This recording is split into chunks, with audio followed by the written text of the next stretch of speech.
sakenyi kuda chaite bregging chichite mishow chikubaishandise mitombo basi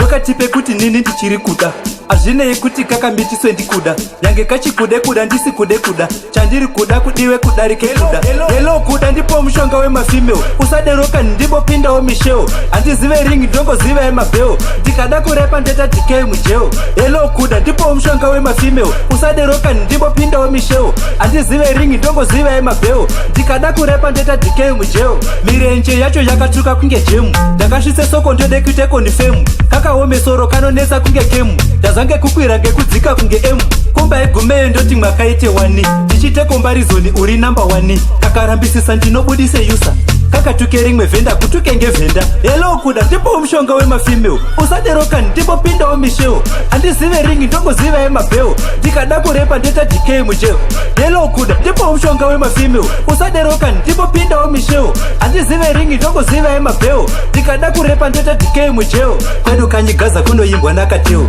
asi ngenyu chindidaro iwewo misheo unoziva here ndiri hama yakateo iye wako nawo busy signal unoziva here ndakambora sechitupa zvinoshuka yekupimba yamba achipa rubviro reketa irambe wakabhipa ndakanzwe kuda achiti une uchapa zvino ndinobate kuda helo kuda ndipo mushonga wemafemale usaderoka ndinopindawo misheo handizive ringi ndongoziva yemabheo ndikada kurepa ndeta DK mujeo helo kuda ndipo mushonga wemafemale usaderoka ndibopindawo misheo handizive ringi ndongoziva yemabheo ndikada kurepa ndeta DK mujeo